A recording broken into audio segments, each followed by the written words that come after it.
So Thierry, thank you very much for making time to share your insights into the future of leadership at the Business Engaged Forum. But before we go into the future, can you please tell us a little bit about your own backgrounds? Where did you grow up? No, absolutely, Dr. Nick. I was born in Cameroon, in the city of Douala. It is the largest city and a coastal city in Cameroon, which is in Central Africa. And I was born in a family, what we call an average size family. So my mother had 7 kids. My parents had 7 kids, mom and dad. Yeah. And I grew up in the city of Douala. Growing up, of course, like many Cameroonians, we all dreamed to be the next Roger Miller. So football was a prevailing sport activity. And that was actually my first love. I also play a lot of football in the community, as well as in school, and at some point dreamed of being a footballer. So, but obviously, that didn't happen.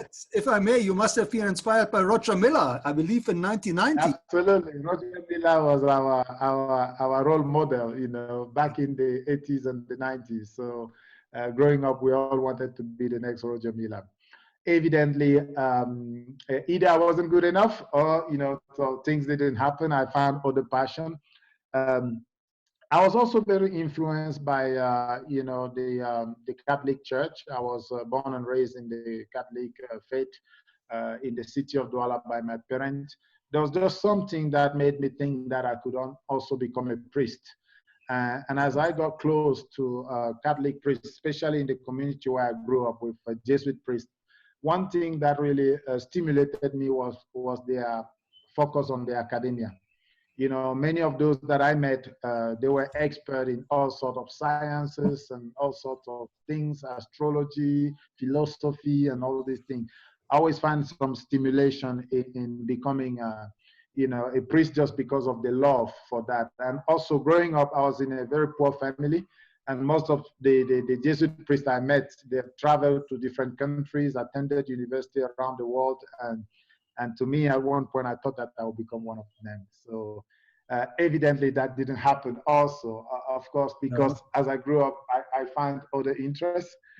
Somehow, I wind up going to the Cameroon best and most competitive engineering school there at the University of Yaoundé, so the National Higher School of Engineering, where I studied mechanical engineering and completed my bachelor's and my master's degree there.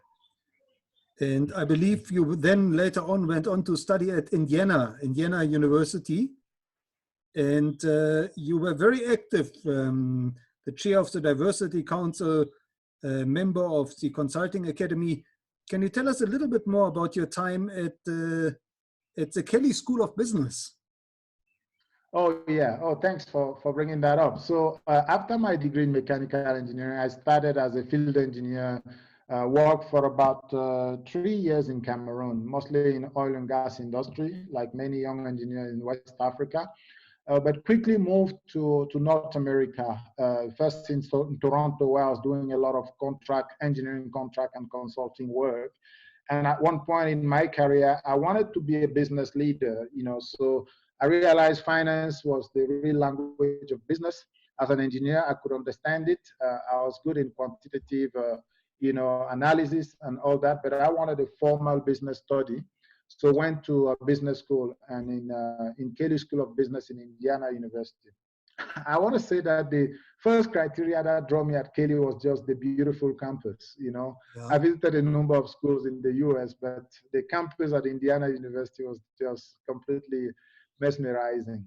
But also, it was a top-ranked program. It was among the top 15 programs in the US.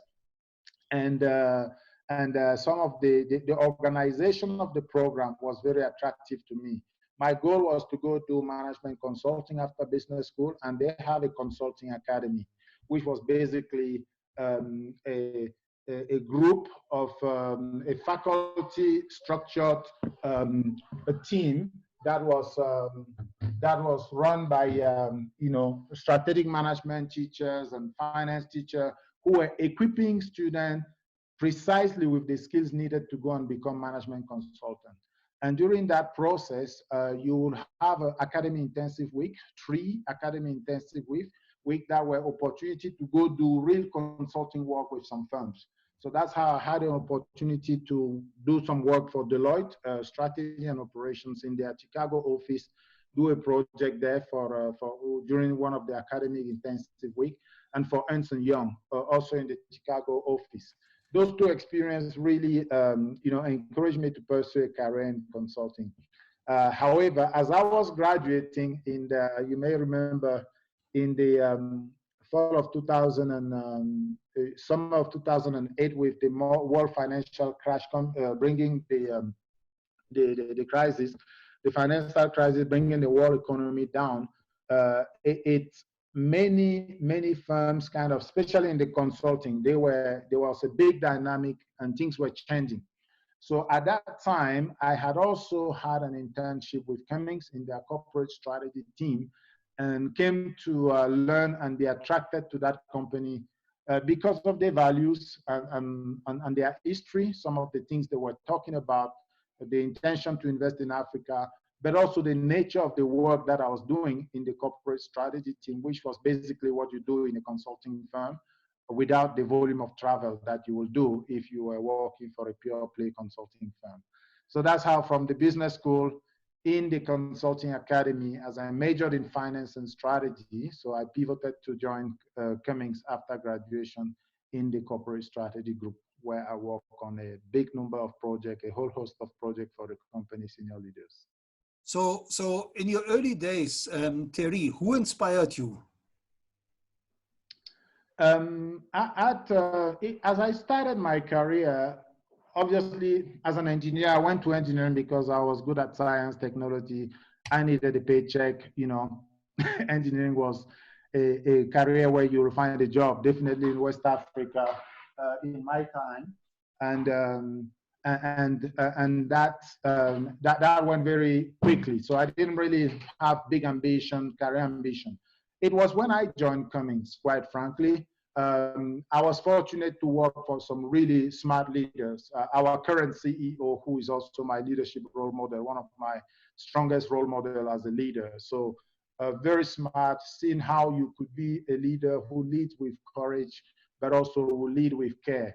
And working close to people like that really just inspired me to aim for the stars, as you put it here, Dr. Nick. Right. So just seeing how people think very deeply on very complex problems with a very broad view, considering a wide array of possibilities and zooming down to what matters, not just for the shareholder, but also for all the stakeholders across, including suppliers, employees, community, and all that. So those things at Cummins really hooked me. And working close to leaders like Tom Linebarger, but all others, Tony Satterthwaite, Tad Ewald, who were the leaders that I was fortunate to work for earlier, kind of inspired me and pushed me to want to be like them. And I noticed that has really been a culture at Cummins. And as I also heard of the stories of historical leaders at Cummins, people like J. Irwin Millers, and more recently, Tim Salso. All of them truly visionary leaders who were in their time just not side with what was popular, but what they thought was right, and kind of gearing the company towards those big ambitions stance, and taking position that could be at times controversial, but that were rooted in their core values. And that is the tradition of leadership at Cummins that has also inspired me and push me to want to be, to want to continue in that journey with the opportunity to do the same in the continent of Africa and the Middle East. Now, Thierry, you're also a great advocate for diversity and a member of the 30% Club. Can you tell us a little bit about your role in the 30% Club and in Business Engage? Yes. No, thanks for the question. First of all, diversity and inclusion at Cummins is a core value. So it means it is a big part of who we are and how we we want to execute our mission, you know, so what we would like to do, the reason why we exist and what we would like to achieve, how we do that is through our core values. So diversity and inclusion. And for me, as a leader of Cummings in Africa and the Middle East, a continent where, quite frankly, on equality, gender equality is truly still an aspiration, where either for social, political, or cultural reason, there is still a lot of setback, you know, for the female gender. And there are all sorts of, you know, equality issues, but the gender equality is a particular one that, to me, needs to be prioritized. So joining the 30% club was really just, to me, I think it's for selfish reason. I personally believe that, you know, so the world needs to be more equal. You know, the female population, the business case for diversity, especially for gender inclusion, is overwhelming. So as a business leader who look at business case to make decision, it's an obvious thing. It's an obvious selfish thing for business to be more inclusive. Second is one of personal values. I was raised by my single mom after my dad passed away when I was just 12. And seeing my mom work so hard and thrive to raise 7 kids, you know, sometimes facing a lot of injustices just due to unequal societies and unequal rules, either formal or informal, you know, so just kind of push me to think that this isn't right, and that is important for us as people in position of leadership, because leadership to me is a privilege to really drive a different future. And the third reason, still in the personal value standpoint for me, is I'm a father of 3 daughters, you know, and a husband of an equally educated wife who have experienced, you know, personal setback throughout her career for the mere fact of being a woman. And so it is my central duty to make sure that I contribute in inspiring young women through the 30% club, and help them gain the confidence and create an environment where they can really bring their potential and push and pursue their dreams, so that tomorrow, when my daughters, some 10 years, 20 years from now, are entering the workplace, that they don't limit what they can do just because they are women. So that's really my motivation. That is why I am a member of that club, and that's why I'm ready to fight very hard to create a more inclusive environment in the workplace and in the boardrooms. And Thierry, tell us, looking back over your career, what would you say was a major turning point, or maybe turning points? Yes, there's been a few, but the biggest one for me was when Cummings gave me the opportunity to return to Africa after almost 15 years in North America, and coming back to Africa in a general management role.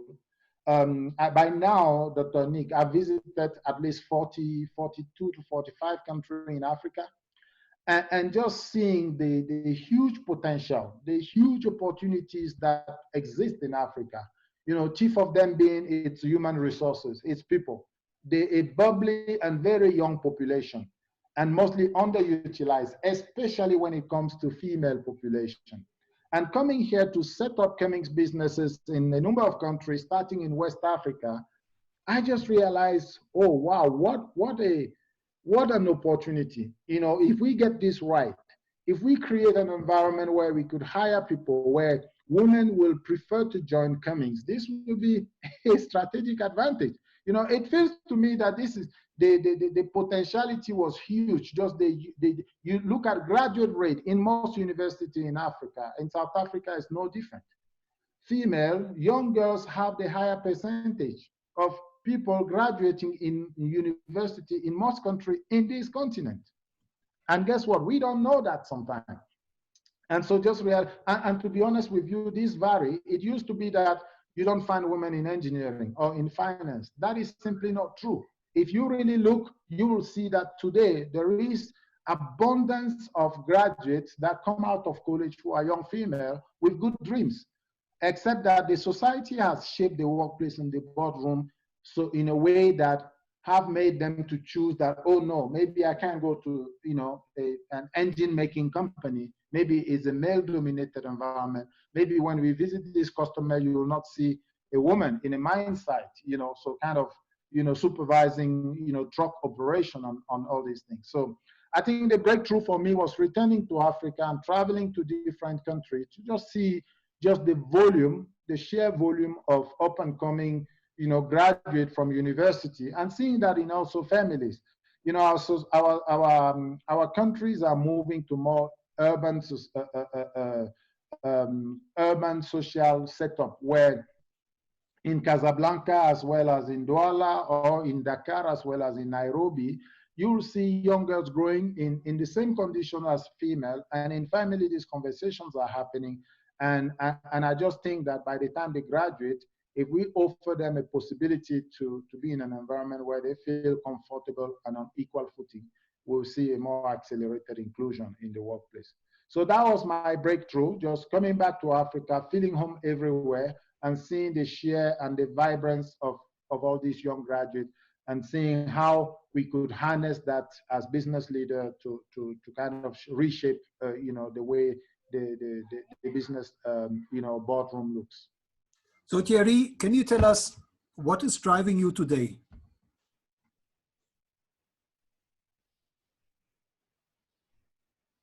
Sorry, could you please repeat that, Dr. Yes, Nick?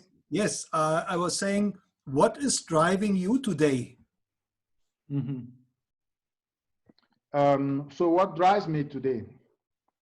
Yeah. Fighting for a more just, a more fair and a more equal world, to be honest with you. I believe in the social elevation. I believe that education is the bridge out of poverty. And my experience, as well as those of that of many people that I've met, especially in Africa, but quite frankly, in North America, I've lived and worked in many countries, have confirmed that to me. So what drives me is my ability to be in the privileged position of leadership and contribute to fighting for a more just, a fairer, and more inclusive world. Right. And Thierry, looking into the future, what does the future of leadership, and especially board leadership, mean to you? Yes, I think the future is the board of tomorrow will not look like the board of today. I believe that the board of tomorrow should mimic the composition of the population as we strive for more inclusion.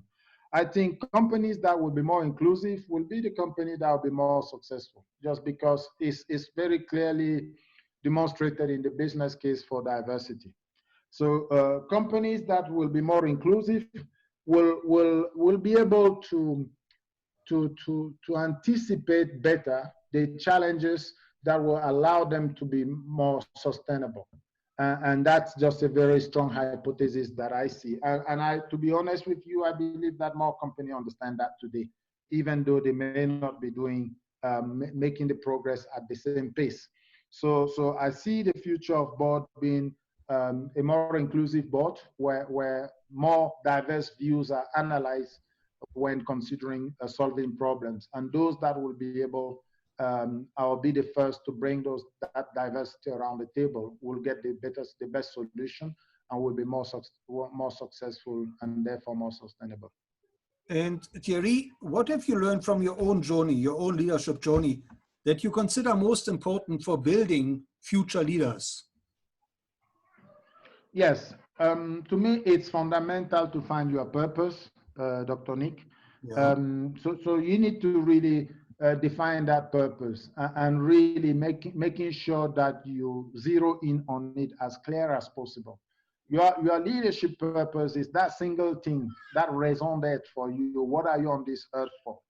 And if you find that purpose and also find your core values and personal core value, so which is basically what drives your, what's the compass in which you operate. And if you align everything that you do to those values and that purpose, you will find deep strength and extreme motivation in everything you do, whether in your career or in your community or in your family. So for leaders, I believe that the biggest learning from my journey has been to be able to zero in on that purpose of mine and to ensure that my values are very clear, because I will not be working for a company if I feel like my values are not aligned with those of that company, because I will not find a deep strength, the inner strength in me and the motivation to be able to deal with the complex issues that business leadership require you to deal with. Now, Thierry, when you speak to aspiring leaders, what is it that you tell them about social media? How should they handle social media to build their own leadership brand? Yeah, no, that's a very good question, Dr. Nick. You know, the world is moving very fast. You know, I'm not sure what generation you are in, but I'm in my mid 40 now, at age 45. You know, the world in 2020 is very different than what it was in just 2000, and also very different than what it was in I don't know, in 1990. So the world moved very fast. Today, information circulate extremely fastly. And with social media, it's a huge opportunity and a good platform. I think growing leaders should think about it themselves first as a brand, and think about all these social media platforms as opportunity to strengthen their brands, because everything you do or everything you say will affect that brand value of yours. You know, so as you take position on issues, public issues, you should know that people will think about you based on your opinion on those things. And so use that as canvas and as opportunity to structure that brand of yours. Absolutely. And Thierry, what is your advice for future leaders? What are the biggest challenges they can expect to encounter in their career? Yeah. No, this one is also another good question, Dr. Nick. I think what they need to get comfortable with is change.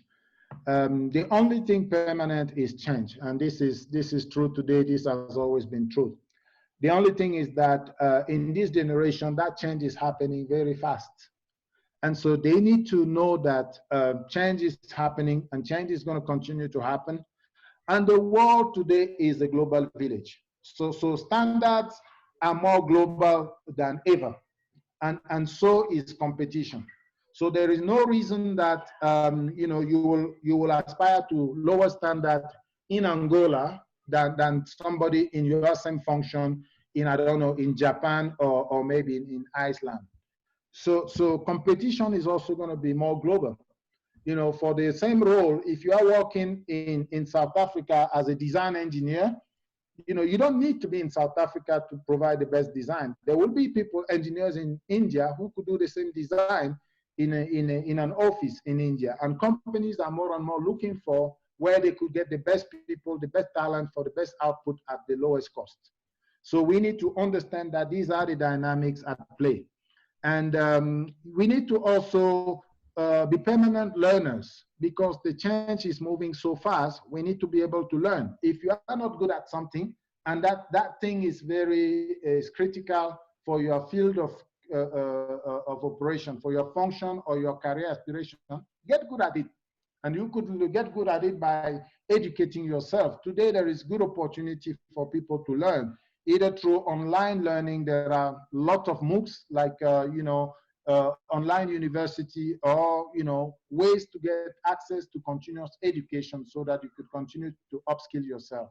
You know, nothing is permanent, no functions, nothing is traditional, and leaders today need to know that that's the big challenge. You know, competition is very fluid, and the world is a global village. Right. And Thierry, if you were to design a curriculum for future leaders, what are some of the new skills that you would want to factor in?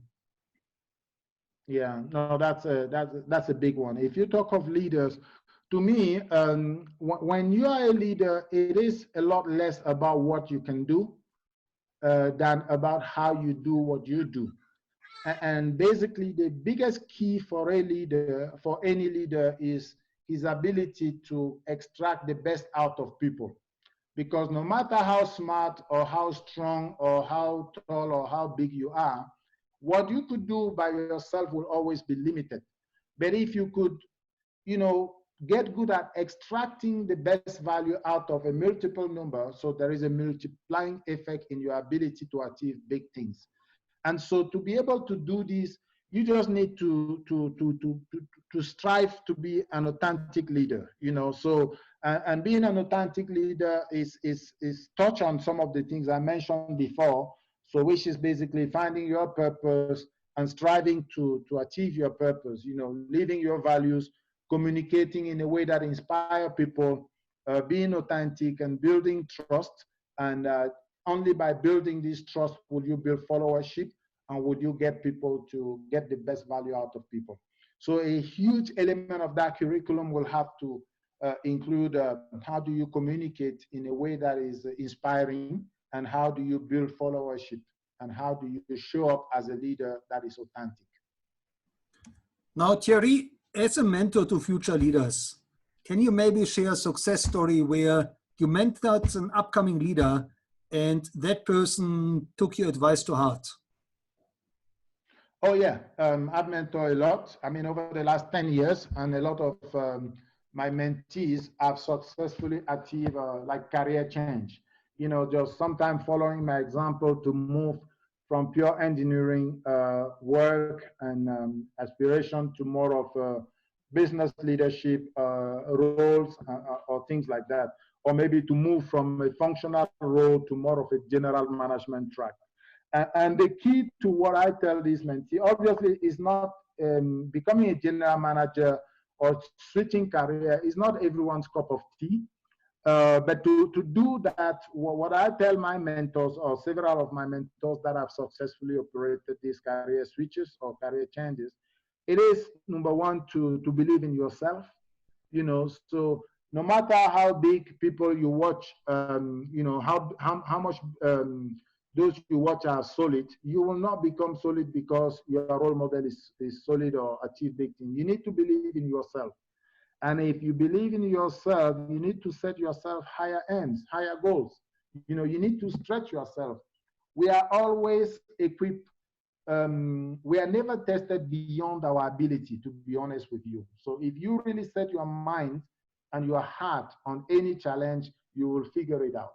So set yourself, you know, stretch aims, stretch goals, believe in yourself, and then be willing to learn. As I said earlier, you know, there is, if you are not good at something, get good at it, you know, and to get good at things, you need to learn, apply yourself, have self-discipline, and you need to love to learn. You know, you need to be intellectually curious and be a good person, in a sense that you're always being vulnerable. People will follow you and be inspired by you if you're authentic and being vulnerable. So those are the advice that I have given to several mentors, and those that were able to follow these things and to apply them are those that have most likely, you know, operated spectacular change and are successful in their career. And Thierry, who are the role models of leadership that you would recommend future leaders should follow and learn from? Yeah, this one is a tricky one, Dr. Nick, because I myself, I don't have one person that I ever thought, hey, I want to be fully like this person. You know, so as I set my own life purpose, I realized that there were a number of people that inspire me in many different ways, and that I wanted to learn something or copy something from each of them. You know, and they vary from, you know, a wide range of fields, like from political to business to even you know, spiritual and religious angle. So I have, as I mentioned, in the business spectrum, a leader that I have the deepest respect for, who is my role model, is Tom Lineberger, the CEO of Cummins. And I've been fortunate to learn a ton from him, and to see just how he blends, he demonstrates that powerful blend of caring and courageous leadership. You know, I've also come to admire people like Steve Jobs, just from the strength of imagination and innovation, and just their ability to take things to the next level. So every time that you feel like they have reached the nirvana, so they come up with something else, you know, just pushing yourself through that innovative spirit, you know. So I've been inspired by late Steve Jobs, the founder of Apple. And more close to home here on the continent of Africa, business leaders like Aliko Dangote are big inspiration to me, just in their ability to believe in Africa from home, you know, because as you may know, the African economy, most of our African economy are extractive economies, you know, whether it's mineral resources in Southern Africa or maybe oil and gas in West or Northern Africa. So we extract and we export crude oil or what have you. But to see people like Aliko Dangote build, you know, a large conglomerate on the continent in the consumer good and in, you know, finding opportunity and penetrating market that typically other African will not want to play in and will leave just the terrain to bigger multinational to come in has been inspiring. Just that courage and that trust, that belief in the continent of Africa and doing what it takes to be successful, writing, not following the paved ways and kind of paving its own way, you know, to do business successfully and ethically in the continent. On the political spectrum, you could also, I could mention also another few.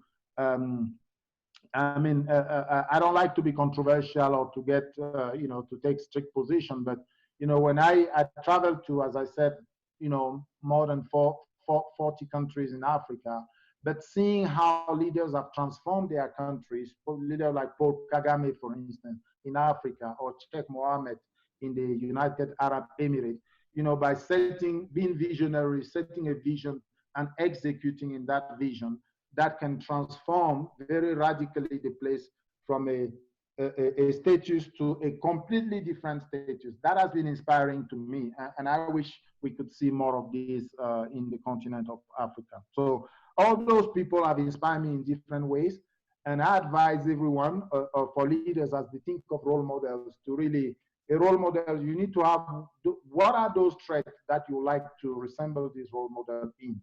And once you've defined those traits, you could be fortunate and find that in one single person. But if you are curious enough, you may see that there are a number of people that you could learn different things from. So Thierry, how can our listeners connect with you and where should they follow you? Yeah, so well, I'm fairly active on LinkedIn. So I have a LinkedIn account. If you just type my name, my profile will come up. And occasionally I share my views or I share articles that I find of great interest or opinions that I find of great interest. I'm also on Twitter, but not as active. For some reason, I am very, very busy. Inside Cummings, I'm not so much in the public forums outside of our organization. I do a lot of engagement in forums like, you know, the 30% Club, but these are just more concise forum where I have a target audience of young professional women that I hope I can inspire. So yes, on LinkedIn, I'm pretty reachable. On Twitter, not as much as on LinkedIn. I'm also active in some forum, like in Facebook, mostly on political views in discussion on matters at home, in my home country in Cameroon, and other social issues. But to be honest, Dr. Nick, I don't have a lot of time to engage into debate on public forums. You know, I do that pretty seldom. It's pretty seldom for me to engage into those. And last but not least, Thierry, is there one piece of advice that you would really like to convey to future leaders that they should implement in their own leadership and in their own life? Yeah, to me, it's simple. Just try for authenticity. Just be an authentic leader, you know. So you just need to converge. The you that you are today, the you want to be, and the you that is perceived by others should be the one single person. That is when you have achieved authentic leadership. So if you strive for authenticity, I'm sure that it will resonate. It will appear into everything you do, whether your career, your family, or your community life. So that's the one thing I will encourage growing leaders to think about. Well, thank you so much, Thierry, for sharing your insights and your wisdom into the future of leadership. and showing us a way how to build a better future. Thank you. You are very welcome, Dr. Nick, and thank you very much for the opportunity.